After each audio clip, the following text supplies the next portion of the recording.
let's talk about personality theories. These theories will each answer the questions, what is life all about? How do we screw it up? And how can we fix it? Fix it, fix it, fix it, fix it, fix it, fix it! The first theorist is Sigmund Freud. Sigmund Freud was a great thinker. Ooh, I'm so smart. I'm the smartest man alive. Very original thinker. Really, all of the psychological theorists that came after Freud are standing on his shoulders. Ouch, ouch, ouch. He, to date, still has the most comprehensive theory about the human experience. His idea was that personality is divided into three components. 1, 2, 3. The first is the id, the second is the ego, and the third is the superego. The id is sort of your animal self. It is egocentric. It feels that it's the center of the universe.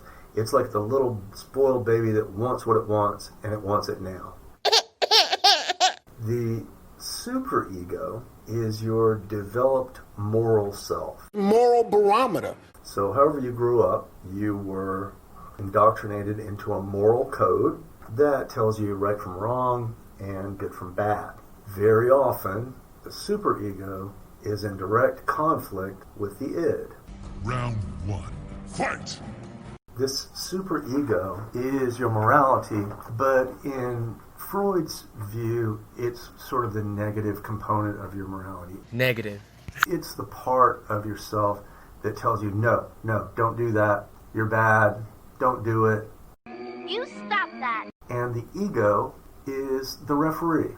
Foul on Missouri, possession of a nuclear warhead, 20 points Arkansas. The ego is in between the id and the superego, and the ego is basically your logical mind. Somebody presents a plate of cookies.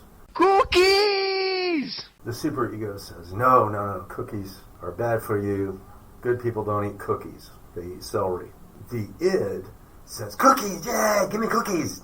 Wants to eat them all. The ego says, okay, listen, have a cookie or two, and you can have a celery stick as well. And everybody's happy. So you might imagine the id and the superego as the little angel on one shoulder and the little devil on the other shoulder. Freud's ideas were heavily influenced by Charles Darwin.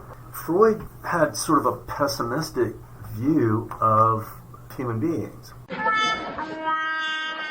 He considered us animals, basically, that were trying very hard to behave like humans. Freud lived in a time of great thinkers. So smart! Charles Darwin. You had also great writers during that time, and one of those writers was H.G. Wells. H.G. Wells wrote a really cool book called The Island of Dr. Moreau. The book was about a mad scientist on an island. Back off, man. I'm a scientist. Who was taking animals and trying to turn them into humans. He would modify their brains and their limbs so that they would have hands and feet and they could speak. They still looked like animals, but they had the capabilities that humans have. They could walk upright. They could hold a teacup. Dr. Moreau wanted to train these animals to behave like humans. So he put shock collars on all the animals, and if they didn't behave right, he would give them a zap. His idea was that being a human being is the greatest thing that you can possibly be, and he instilled this into the creatures that he created. And the creatures really, really wanted to be human. They wanted to behave like human beings. And the animals tried really, really hard. But at night, the wolf people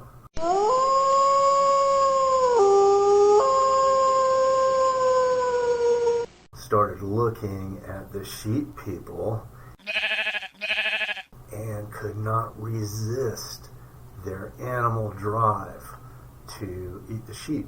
On the surface, this is a science fiction story about a mad scientist, but in reality, it's a metaphor for Freud's idea of human beings. This isn't a story about animal people. It's about us.